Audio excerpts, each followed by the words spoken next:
राजधानी रांची के धुर्वा स्थित मंत्री आलमगीर आलम के आवासीय कार्यालय में मीडिया को संबोधित करते हुए मंत्री जी ने कहा कि अब वह आवास घोटाला नहीं है, बल्कि इसमें कुछ अनियमितताएं हो सकती है या कुछ विसंगतियां मिल सकती है, उसका हम सुधार करेंगे। आगे उन्होंने कहा कि 2024-25 में 4.5 लाख का अब वह आवास के तहत आवास देने का काम करेंगे। रांची से देवानंद सिन्हा की रिपोर्ट। तो क्या लगता है कि क्या कारण है? देखिए, आवास के लिए घोटाला नहीं, अनियमितता हम कहेंगे, उसमें अनियमितता हुई है। देखिए, आवास का कंसेप्ट हम लोग लाए इसलिए कि प्रधानमंत्री आवास योजना हम लोग बने केंद्र सरकार की तरफ चलाया जा रहा था। हमारी सरकार आने के बाद लगातार हम लोग अच्छा काम किए। कोरोना काल में प्रधानमंत्री आवास देने में सबसे अव्वल नंबर में रहा पूरे देश में झारखंड, जो भारत सरकार का ही अपना इसमें आया था।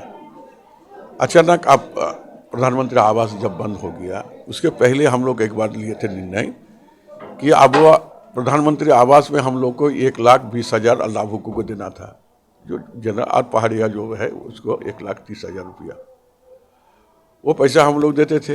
हम लोगों को लगा कि 2 कमरा इनसफिशियंट है, कम है, तो 3 कमरा बनाने के लिए हम लोग बजट में पैसा दिए 500 करोड़ रुपया, जितना हमारा हर साल होता था उसी का एवरेज निकाल कर हम लोग प्रधानमंत्री आवास के साथ 1 कमरा झारखंड सरकार अपने पैसा से देंगे, वो करके हम गए। लेकिन 2022-23 के अंत में वो पैसा नहीं आया, और नहीं आने के कारण 500 करोड़ बच गया। तो फिर हमने देखा कि उस पैसा से हम 1,20,000 लाभुकों को देते हैं, तो हम 4,372 या 62 लोगों को हम दे पाएंगे। तत्कालीन मुख्यमंत्री हेमंत जी से बात हुई तो बोले इस तो उनका मुँह में जीरा का ये है, कहाँ हमको देना है 3 साल में 8 लाख और हो रहा है 4,000, तो कुछ इसका रास्ता निकाला जाएगा। बाद में हम लोग 3 रूम का कॉन्सेप्ट लाकर अब आवास का नाम हम लोग दिए। पहला चरण में हमारा जो था 2 लाख देना, और हम लोग ने सोचे थे कि हम 8.5 लाख अगर आवास देते हैं 2011 का सेंसस के आधार पर, तो हमारा काम हो जाएगा।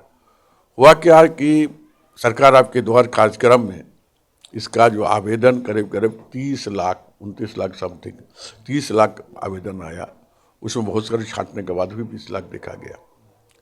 अब रही कि जो गड़बड़ी की बात आप कह रहे हैं, हम लोगों ने यहाँ पर नियावली में यही बनाए थे कि गवर्नमेंट साइड से 3 आदमी रहेंगे और 3 आदमी रहेंगे वहाँ के local body in the sense जो मुखिया वहाँ के रहेंगे वो, और एक पंचायत समिति का एक सदस्य उस पंचायत का, और जिस वार्ड में हम जा रहे हैं उस वार्ड का एक मेंबर, 3 और 3 हम लोग का जैसे एमओ हो गया उसी टाइप का हम लोग का था यहाँ पर कि जल्दी लोग को हम लोग को देना है।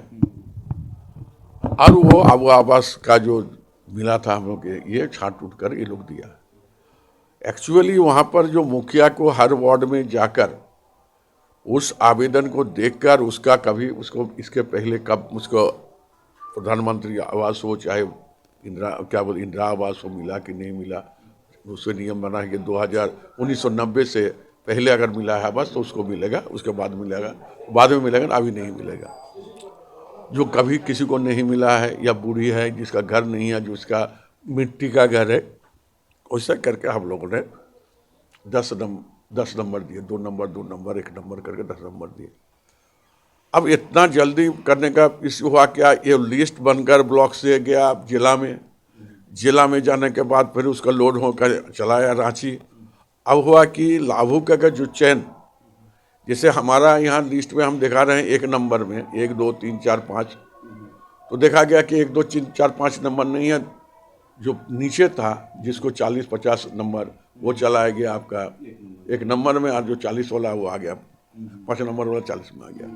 ये विसंगतियाँ हुई है, तो उसको भी हम लोग सुधार करने की कोशिश कर रहे हैं। हम लोग ने कहा, अभी चिट्ठी निकल कर बता रही है कि अगर कोई उस पंचायत की किसी भी लाभुक के खिलाफ अगर वो आवेदन देता है कि उसका पक्का का मकान है या उसका पहले उस परिवार को किसी को मिला है या ये सुखी संपन्न परिवार है, वैसे लोगों को जो है तत्काल उसको स्टॉप किया जाए, कोई पैसा नहीं दिया जाए, वो चिट्ठी निर्गत हो गया।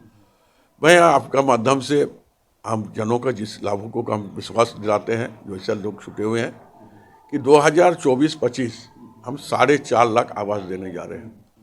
तो 4.5 लाख आवास जो होगा, तो निश्चित तौर पर उसको पोर्टल को खोलकर हम लोग उसको देखेंगे और एक समीक्षा बैठक हम लोग वहाँ पर कराएंगे, हर पंचायत में कराने के बाद ब्लॉक में लाएंगे, तो कौन लाभुक का प्रायोरिटी 1 नंबर में होना चाहिए, वो हम लोग कराने जा रहे हैं।